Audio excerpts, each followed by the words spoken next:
Jadi kita lanjutkan sekarang dengan material yang namanya operational amplifier ya. Jadi atau disingkat op-amp.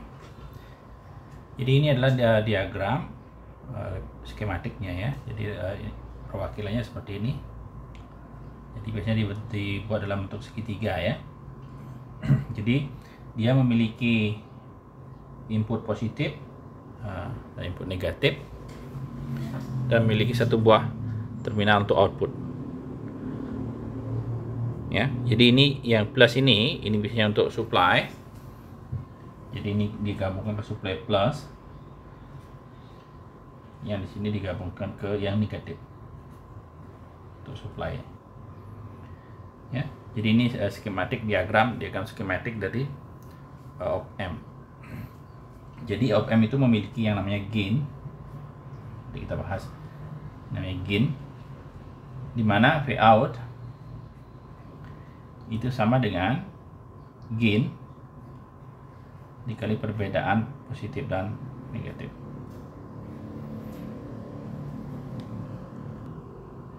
Nah, untuk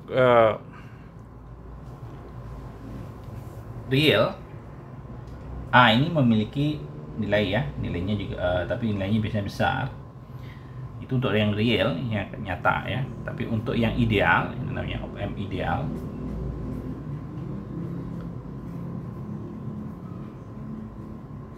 Ya, kita akan bahas tentang op-amp ideal dulu ya.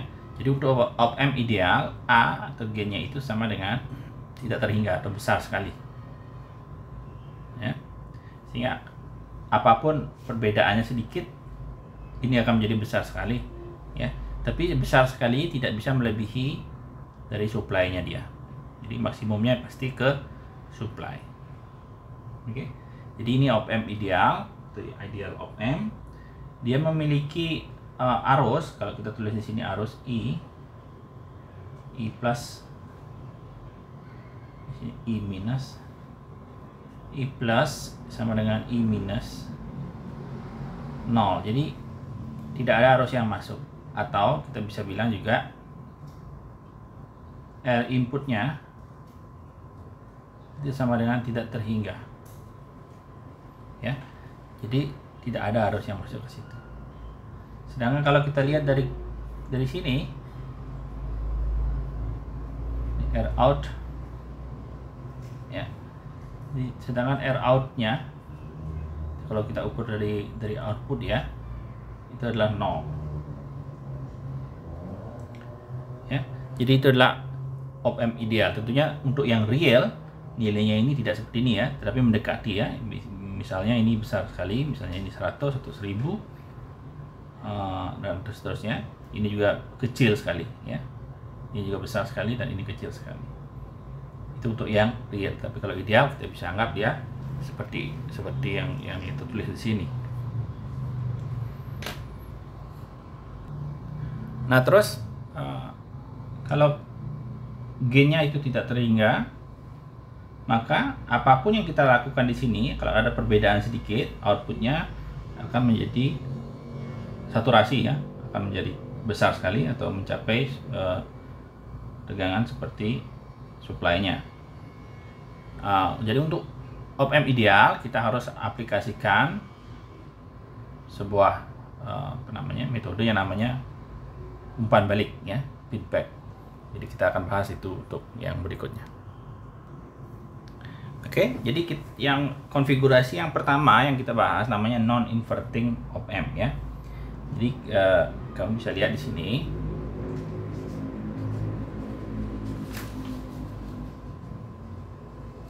Tentunya ini kalau ini positif ya, ini negatif, ini output ya. Jadi kita akan sekarang feedback atau umpan balik ya, inputnya ini outputnya ini ke dalam input ya. Jadi itu namanya umpan balik atau feedback. Jadi konfigurasi yang pertama itu namanya non-inverting op-amp.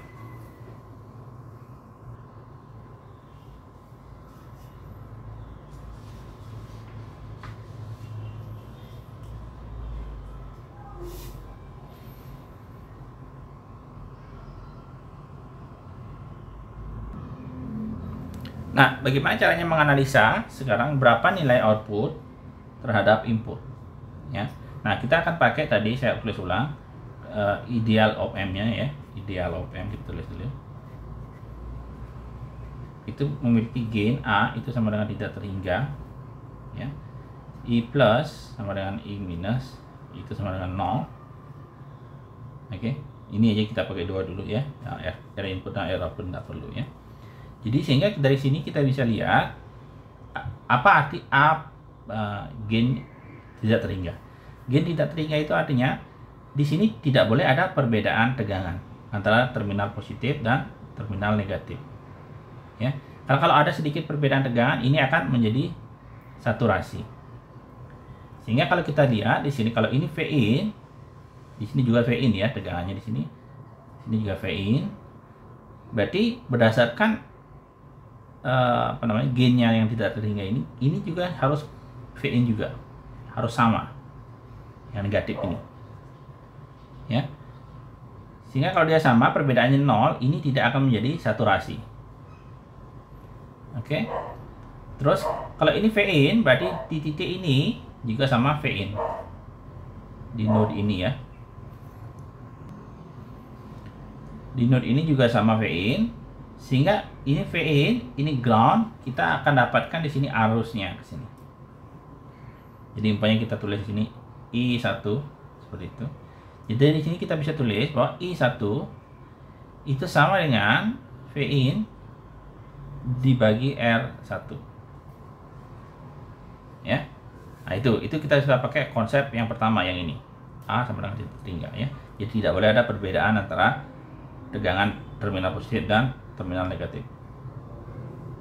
Kemudian sekarang kita akan pakai yang konsep yang kedua yaitu I plus. Di sini tidak boleh ada arus, di sini juga tidak boleh ada arus. Nah, kalau di sini tidak boleh ada arus, maka arus yang I1 ini hanya boleh datang dari V0 dari sini. Jadi di sini juga arusnya berarti I1. Ya. Jadi dari situ kita bisa tulis berdasarkan hukum, pakai hukum Kirchhoff ya, atau pakai hukum Ohm ya, bahwa V0 ya, kalau pakai hukum Kirchhoff V0 dikurangi I1 RF sama dengan V in ya, seperti itu ya. Jadi kita tulis V0 dikurangi I1 kali RF, terus kita sampai di sini sama dengan V in ya. Nah, sekarang kita tinggal substitusi nilai dari I1 itu. Jadi kita dapat V0 minus V in per R1 ya, per R1 dikali RF sama V in. Nah, sini ada V in, di sini ada V in, tinggal saya bawa ke belakang sehingga kita dapatkan ekspresi darinya. V0 sama dengan V in yang ini ya ditambah dengan yang ini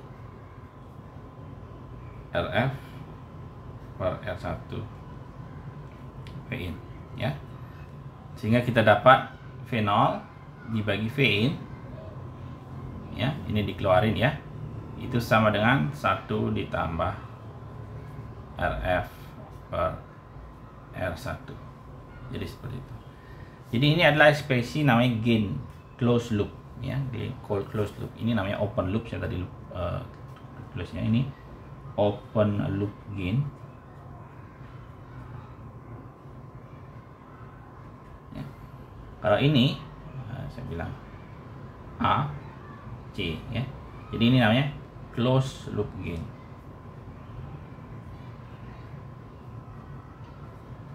Jadi ini apa namanya, loopnya tertutup ya, jadi itu istilahnya closed loop ya. Loop itu artinya lingkaran ya. Jadi ini belum kita kasih lingkaran ya, belum kita kasih feedback atau umpan balik, jadi namanya open loop gain. Oke, jadi kita dapatkan kalau kita kasih dia feedback untuk konfigurasi non inverting, kita akan dapatkan rasio antara V out dan V in itu sama ditentukan oleh rasio antara RF atau resistor feedbacknya dengan resistor satunya. Jadi dengan cara ini kita bisa mendesain gain ya. Pokoknya kita mau buat amplifier untuk suara umpamanya ya. Kita tinggal ubah-ubah nilai antara nilai RF atau R1 untuk membesarkan amplifiernya ya, atau gainnya dalam hal ini.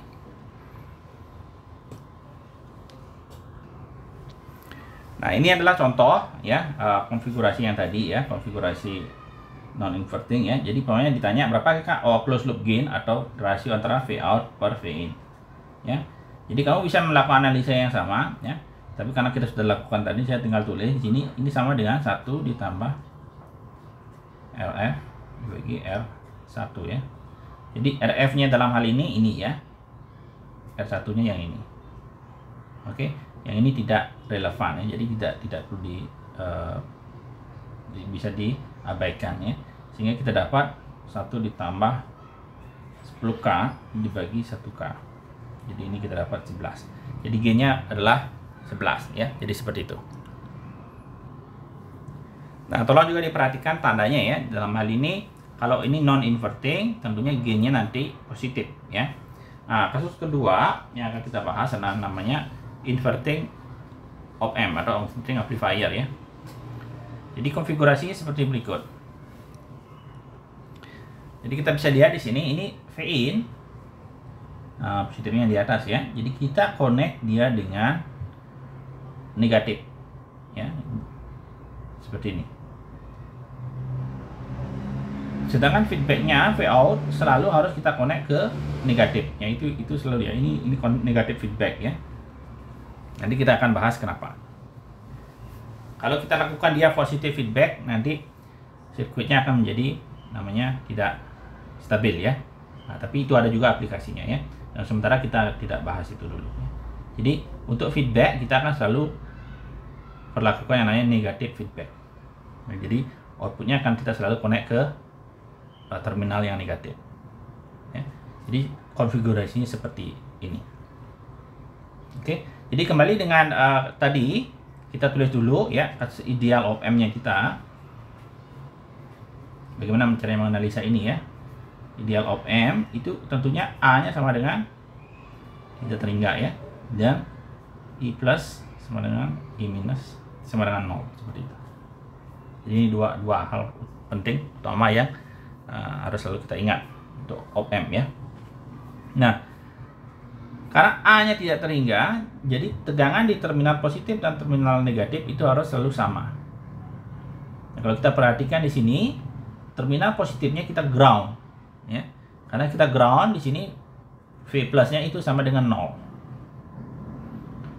Ya. Sehingga V minus juga sama dengan 0 juga.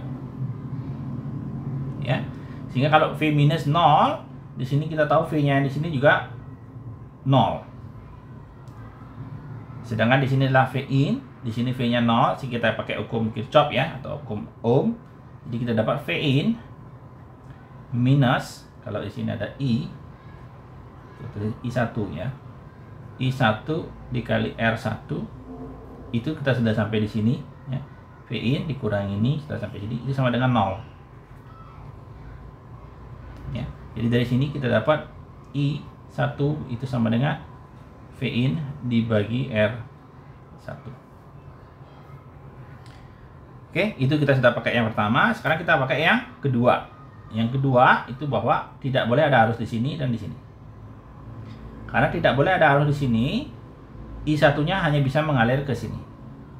Jadi di sini juga I1. Ya.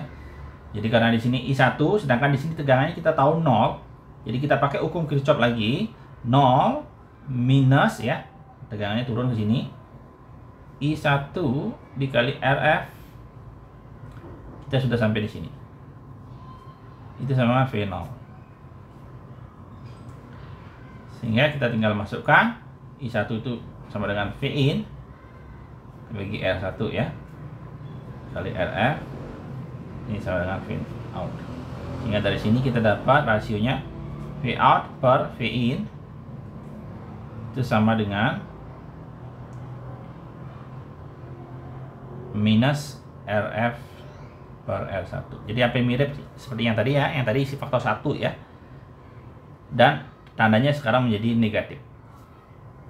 Oke, itu namanya inverting ya, makanya negatifnya. Jadi outputnya kalau di sini positif, outputnya menjadi negatif.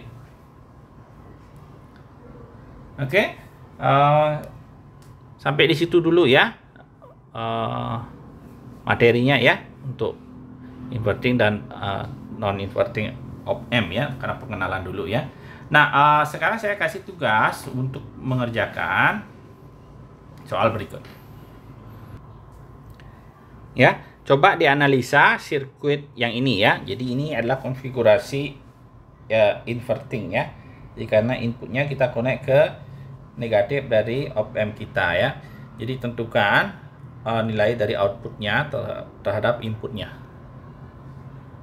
Oke, nanti tolong dikumpulkan ke seperti biasa ya.